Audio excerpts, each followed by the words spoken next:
예, 환난 중에 부르짖으면 산다. 환난 중에 부르짖으면 산다라는 제목으로 하나님 말씀 증거하도록 하겠습니다.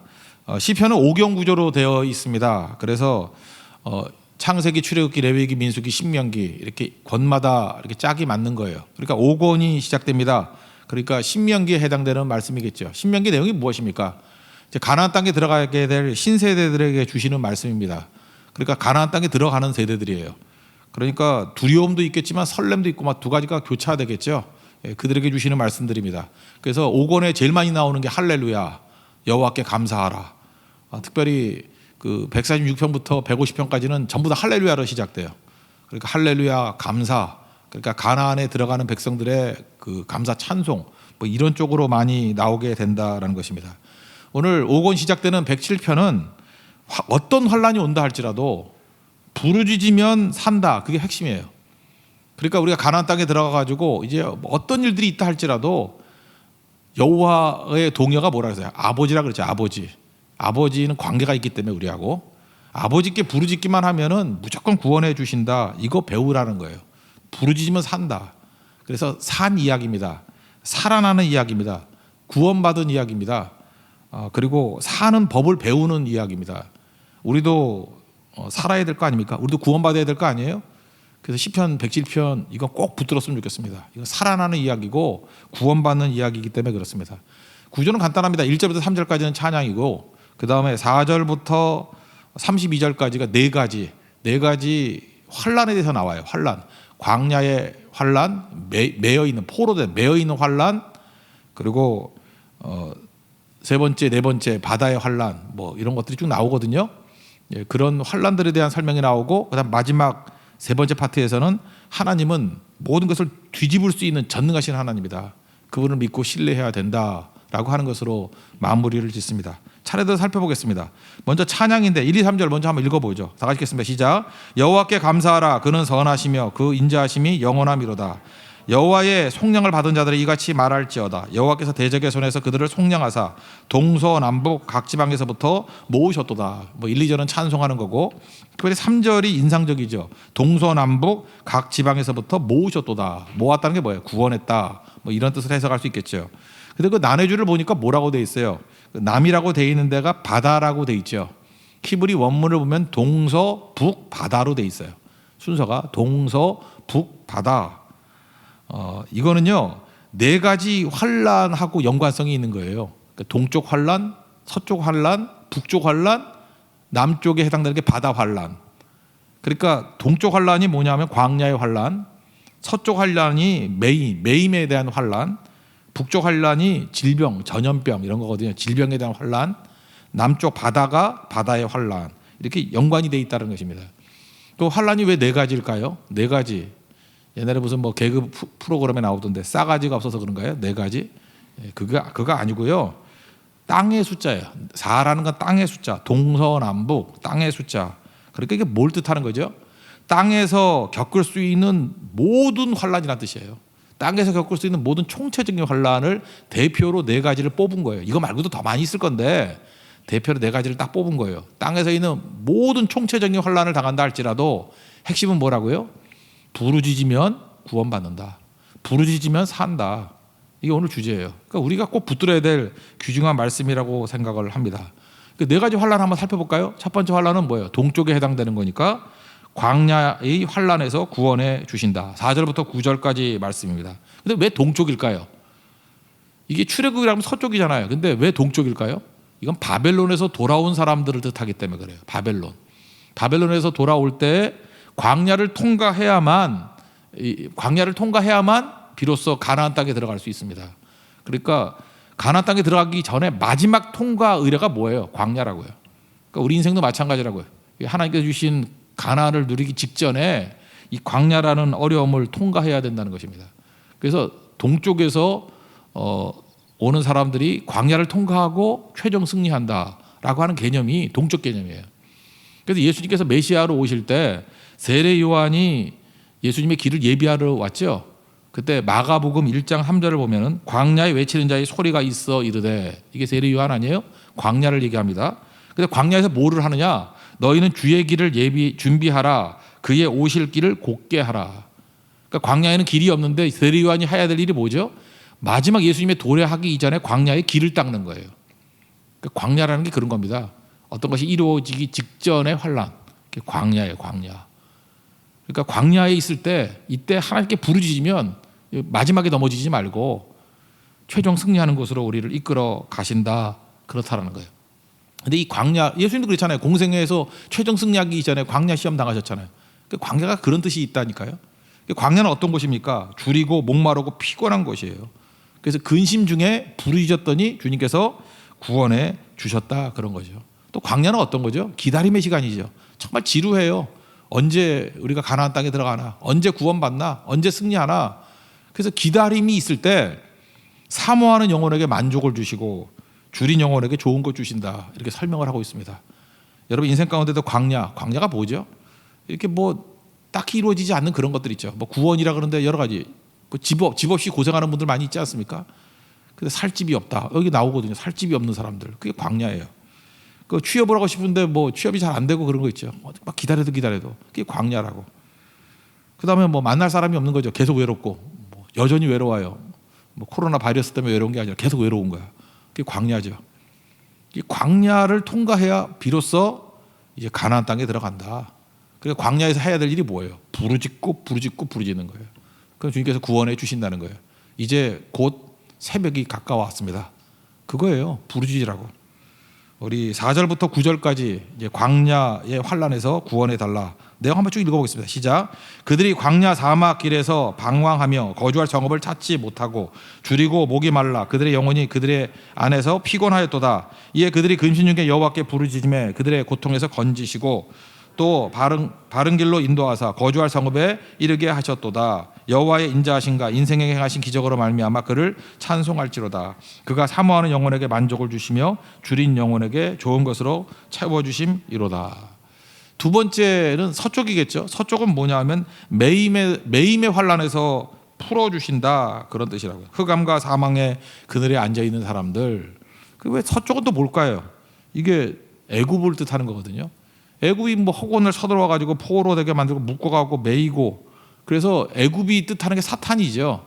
그러니까 뭐예요? 사탄에게 묶여 있는 사람들, 매어 있는 사람들, 뭐 그런 사람들 뜻하고 있습니다. 그런데 여기 11절 같은데 보니까 이들이 왜 매이게 됐냐? 하나님의 말씀을 거역하고 지존자의 뜻을 멸시함이라. 왜 매였어요? 하나님 말씀을 멸시하고 하나님의 뜻을 거역했기 때문에, 말씀 거역하고 하나님의 뜻을 멸시했기 때문에 말씀 떠나면 묶이게 된다는 거예요. 계속 묶이죠. 베드로 보세요. 말씀 떠나가지고 자기 의지 뭐 큰 소리 땅땅 쳤는데 묶이죠. 더 꼬이잖아요. 그죠? 칼 들고 설쳤는데 말고의 귀나 내리치지 점점 꼬이죠. 예수님 따라가도 꼬이죠. 부인하고 저주하고. 그러니까 말씀을 거역하고 뜻을 멸시하면은 그냥 계속 꼬이는 거예요. 매이는 거예요. 마귀에게 매이는 인생을 산다는 것입니다. 여기서 통쾌한 답이 있죠. 그러면 이거 어떻게 하면 풀 수 있느냐? 하나님 말씀 붙들면 풀린다는 거예요. 그래서 14절 같은 데 보니까 그들의 얽어 맨 줄을 끊으셨도다. 우리가 이렇게 묶여 있는 분들 있지 않습니까? 뭐가 이렇게 꼬여요. 막 묶이고 덫에 갇혀 있고. 이거 벗어나는 방법이 뭐냐? 말씀 붙들고 한 번 순종하면 느슨해지고요. 두 번 순종하면 벗어나게 되고, 세 번 순종하면 그 대적을 오히려 더 멸하게 되는 큰 승리를 맛보게 된다는 것입니다. 그러면 잊지 말라고. 묶여 있죠. 이것만 명심하면 돼요. 왜 묶여 있어요? 말씀 멸시하고 떠났기 때문에 묶여 있는 거예요. 매여 있는 거라고. 감옥에 갇혀 있는 거라고. 그거 어떻게 하면 풀려납니까? 말씀대로 순종하면, 말씀 붙들면 그때부터 풀려나기 시작한다는 거예요. 이건 뭐 굉장히 중요한 개념이겠죠. 이스라엘 백성들이 언제 해방을 맛봤어요? 말씀으로 돌아오면 다 해방이죠. 여호와께 돌아오면 해방이죠. 떠나가면 다 죽는 거고. 그걸 꼭 붙드는 우리 하나님의 종 되기를 바랍니다. 내용 한번 읽어보죠. 10절부터 16절까지 뭐 그 내용입니다. 쭉 읽어보겠습니다. 시작. 사람이 흑암과 사망의 그늘에 앉으며 곤고와 쇠사슬의 매임은 하나님의 말씀을 거역하며 지존자의 뜻을 멸시함이라. 그러므로 그가 고통을 주어 그들의 마음을 겸손하게 하였으니 그들이 엎드려져도 돕는 자가 없었도다. 이에 그들이 그 환난 중에 여호와께 부르짖음에 그들의 고통에서 구원하시되 흑암과 사망의 그늘에서 인도하여 내시고 그들의 얽어 맨 줄을 끊으셨도다. 여호와의 인자하신가 인생에게 행하신 기적으로 말미암아 그를 찬송할지로다. 그가 논문을 깨트리시며 쇠 빗장을 꺾으셨음이로다. 어떻게 하면 이렇게 되죠? 말씀 붙들고 말씀 들으면 꺾여버린다는 거예요. 그러니까 여러분들 묶여있고 매어있는 모든 것들, 마귀 사로잡혀 있는 것들 이거 깨버리십시오. 이거 귀신 들리는 사람들 있잖아요.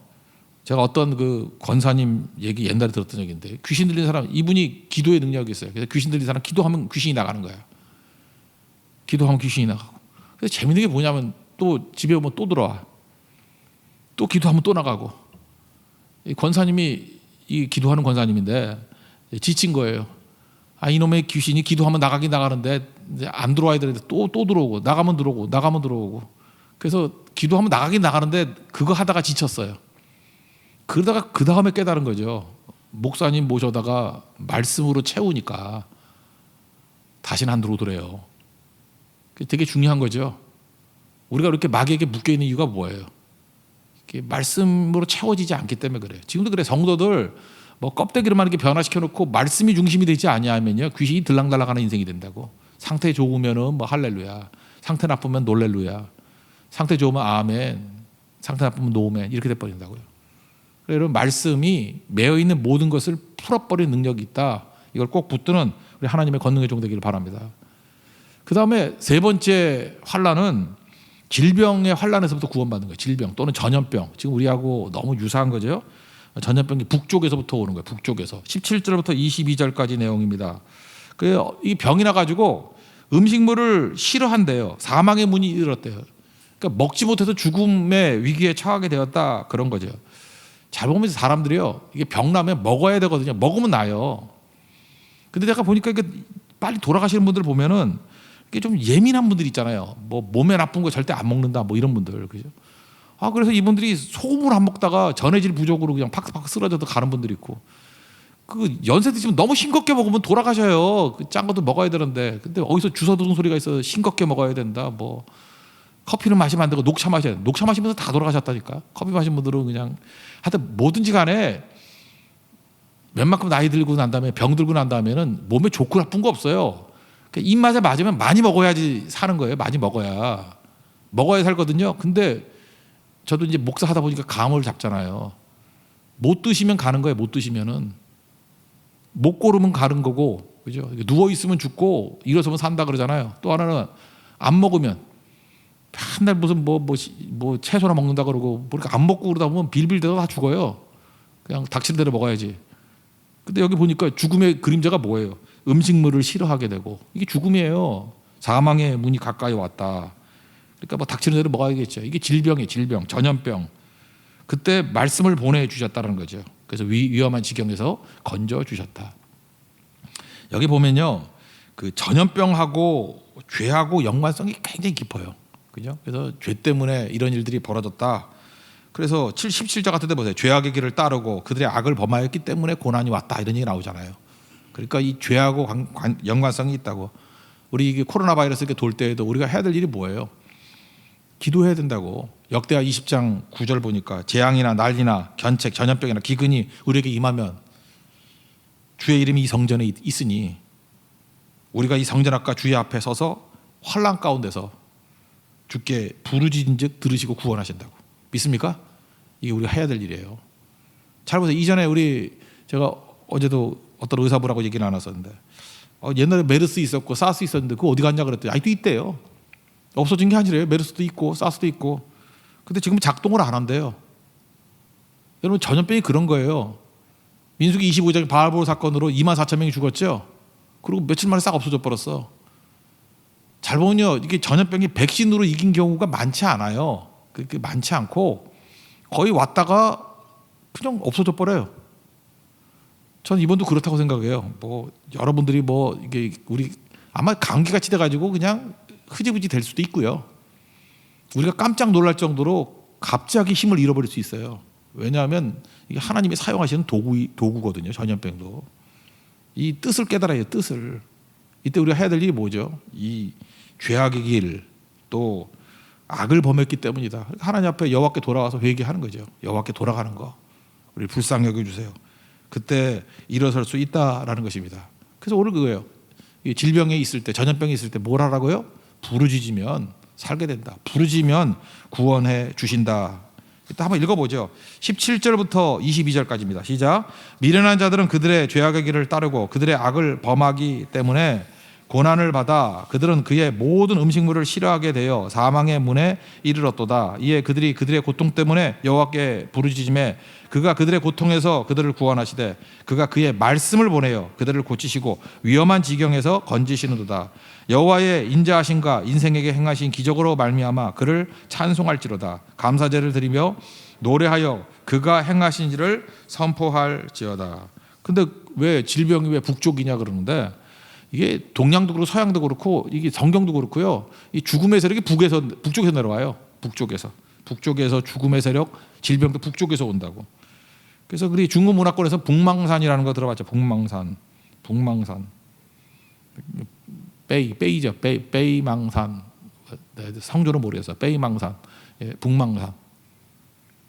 그러니까 북쪽이에요. 북쪽에서 이게 온다는 거예요. 동쪽에서는 광야의 환란, 서쪽에서는 메이는 거야. 애굽이니까 메이는 환란. 북쪽은 질병과 죽음의 환란. 부르짖으면 구원해 주신다. 마지막 네 번째, 남쪽인데 이게 바다거든요. 바다의 환란에서 구원해 주신다. 우리는 바다 그러면 무슨 느낌을 받나요? 우리 한국 사람들은 바다를 좋아하는 것 같아요. 바다 가면 낭만적이고 이 바다 사진 막 올려놓고 바다 막 아이들 같이 좋아하고 막 그러는데, 성경적인 개념에 의하면, 이스라엘의 개념에는 바다는 혼돈이고 고통이에요. 홍해 보세요. 홍해가 이게 죽음의 위협 아니에요? 고통 아니에요? 그래서 바다는 고통이에요. 그래서 물이 넘친다, 바다다 이럴 때는 혼돈, 고통, 무질서 뭐 이런 거라고. 그래서 요한계시록에 보면 천국에는 바다가 없어요. 그거 아세요? 천국에는 바다가 없어요. 바다는 혼돈, 무질서, 그 다음에 리오야단 뭐 이런 것들이 사는 아주 그 귀신 마귀들 사는 곳이에요. 바다는. 그리고 바다는 불투명하죠. 바다 가보셨어요? 안 보여요. 깊은데 시커멓다고 바다가. 그러니까 투명해야 될 거 아니에요. 그래서 천국에 있어야 바다는 있는데, 어떤 바다라 그러냐면 수정바다, 속이 훤히 보이는 바다. 바다가 아니죠. 바다가 힘을 잃어버렸다 그런 뜻이에요. 수정바다라는 거는. 그래서 포르투갈 속담에 그런 데잖아요. 기도 안 하는 사람이냐 바다로 보내라. 바다 보내면 기도를 배우게 된다고. 왜냐하면 최악의 조건이 바다거든요. 이게 뭐 마귀가 역사하는 곳 뭐 그런 의미예요. 바다. 그래서 위험 때문에 영혼이 녹았대요. 바다에 가가지고 혼돈에 빠졌다. 그래서 부르짖었는데, 하나님께 부르짖었더니 주님께서 광풍을 고요하게, 물결을 잔잔하게 하시고, 마지막에 바라는 항구. 이 옛날 번역이 더 좋았는데, 소망의 항구. 노래도 소망의 항구에 뭐 이렇게 나오잖아요. 찬양에도 소망의 항구에 이르리로다. 그죠? 근데 이 바라는 항구 이렇게 돼 있어요. 이거는 예수님의 그 바다를 잔잔하게 하셨던 내용하고 비슷하죠. 그러니까 시편 107편하고 예수님의 사역하고 굉장히 연관성이 있다라는 걸 알 수 있는 거죠. 주님들에게 잔잔하게 하셨다. 내용을 한번 읽어봅시다. 23절부터 30절까지만 보겠습니다. 시작. 배들을 바다에 띄우며 큰 물에서 일을 하는 자는 여호와께서 행하신 일들과 그의 기이한 일들을 깊은 바다에서 보나니, 여호와께서 명령하신 이제 광풍이 일어나 바다 물결을 일으키는도다. 그들이 하늘로 솟구쳤다가 깊은 곳으로 내려가나니 그 위험 때문에 그들의 영혼이 녹는도다. 그들이 이리저리 구르며 취한 자같이 비틀거리니 그들의 모든 지각이 혼돈 속에 빠지는도다. 이에 그들이 그들의 고통 때문에 여호와께 부르짖음에 그가 그들의 고통에서 그들을 인도하여 내시고 광풍을 고요하게 하사 물결도 잔잔하게 하시는도다. 그들이 평온함으로 말미암아 기뻐하는 중에 여호와께서 그들의 바라는 항구로 인도하시는도다. 이게 네 가지 환란이에요. 남쪽에 대한 바다는 홍해거든요. 남쪽, 그죠? 홍해 환란. 부르짖으면 살려주신다. 부르짖으면 구원해 주신다. 근데 이제 한번 정리해 보자. 이 네 가지 환란이 다 예수님과 연관돼 있지 않아요? 복음서 보는 것 같지 않아요? 그래서 이게 되게 중요한 거라고. 광야의 환란은 광야에서 예수님이 먹이셨죠. 줄이고 할 때 오병이어기죠. 광야 문제를 해결해 주신 분이 누구예요? 예수님. 그 다음에 매어 있는 거, 마귀에게 매어 있는 종들, 귀신에게 매어 있는 자를 쫓아내셨죠. 풀어주셨죠. 군대 귀신 들린 자를 풀어주시고 매임에서 풀어주셨잖아요. 이것도 예수님이 하신 일이죠. 병자 고치는 거 말할 것도 없죠. 예수님이 뭐 주사역이 병자 고치는 거였으니까. 질병에서부터 부르짖으니까 건져주셨죠. 소경 맹인 거지 바디메오가 부르짖으니까 구원해 주셨죠. 그다음 마지막 네 번째, 뭐 바다야 뭐 말할 것도 없죠. 풍랑을 잔잔하게 하셨죠. 특별히 그 수술하기 직전에 성도들 보면 되게 떨어요. 그때마다 그런 기도 해줘요. 마음이 이게 풍랑이 일고 있습니다. 예수님께서 말씀해 주셔서 그 마음에 잔잔함과 고요함을 주옵소서. 그때 주님께서 그 마음을 붙들어 주시죠. 마음의 풍랑을 잔잔하게 만드시더라고요. 두려움과 이 절망에서 이기게 만드시더라고요. 예수님 하시는 일이라고요. 그러니까 이 네 가지로 뽑았지만 우리 삶에서 땅에서 벌어지는 총체적인 고난이라고, 총체적인 어려움 가운데서 환난 가운데 우리 할 일이 뭐예요? 예수님하고 여호와는 아버지니까 아버지하고 부르짖으면 구원해 주시더라. 이게 핵심이에요. 구원해 주시더라. 그래서 이제 마지막 33절부터 부연 설명이 나오는데 하나님께서는 앞부분에서는 이거예요. 잘 나가는 놈들 있죠. 강이다 그러는 사람을 광야같이 만들 수도 있고, 샘이다 그러는 거 마른 땅으로 만들 수도 있고, 옥토다 그럴 때는 염전으로 만들 수 있다는 거예요. 잘 나가는 거 그만 꺾어버린다는 거예요. 하나님 앞에 잘난 척하지 말라는 거예요. 반면에 나는 아무것도 없습니다, 부족하고 연약합니다, 그럴 때 반대로 광야에서 연못을 터지게 만들고 마른 땅에서 샘물이 터져나오게 만드신다. 반대로 뭐 그런 얘기를 쭉 해요. 그러니까 무슨 얘기예요? 주님은 못하실 일이 없어요. 그러니까 그 하나님을 우리가 뭐예요? 믿고 의지하자고.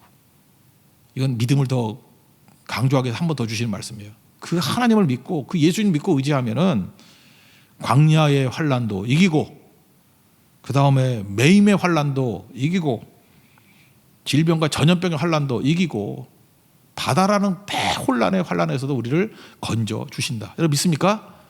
그 하나님 믿고 다시 일어서는 종들 되기를 원합니다. 그래서 마지막 우리가 믿는 하나님이 얼마나 강력한 하나님인지를 한번 읽어보고 마치겠습니다. 33절부터 마지막 절까지 43절까지 시작. 여호와께서는 강이 변하여 광야가 되게 하시며 샘이 변하여 마른 땅이 되게 하시며 그 주민의 악으로 말미암아 옥토가 변하여 염전이 되게 하시며 또 광야가 변하여 못이 되게 하시며 마른 땅이 변하여 샘물이 되게 하시고 줄인 자들로 말미암아 거기에 살게 하사 그들이 거주할 성읍을 준비하게 하시고 밭에 파종하며 포도원을 재배하여 풍성한 소출을 거두게 하시며 또 복을 주사 그들이 크게 번성하게 하시고 그의 가축이 감소하지 아니하게 하실지라도 다시 압박과 재난과 우환을 통하여 그들의 수를 줄이시며 낮추시는도다. 여호와께서 고관들에게는 능력을 쏟아 부으시고 길 없는 황야에서 유리하게 하시나 궁핍한 자는 그의 고통으로부터 건져주시고 그의 가족을 양떼같이 지켜주시나니 정직한 자는 보고 기뻐하며 모든 사약한 자는 자기 입을 봉하리로다. 지혜 있는 자들은 이러한 일들을 지켜보고 여호와의 인자하심을 깨달으리로다. 아멘. 우리 주님만 믿고 의지해서 환난 중에 부르짖음으로 말미암아 이런 전능하신 하나님의 능력으로 구원받고 살아나는 은혜의 역사가 있기를 축원합니다. 자리에서 일어나겠습니다. 여호와께 돌아가자 찬양하겠습니다.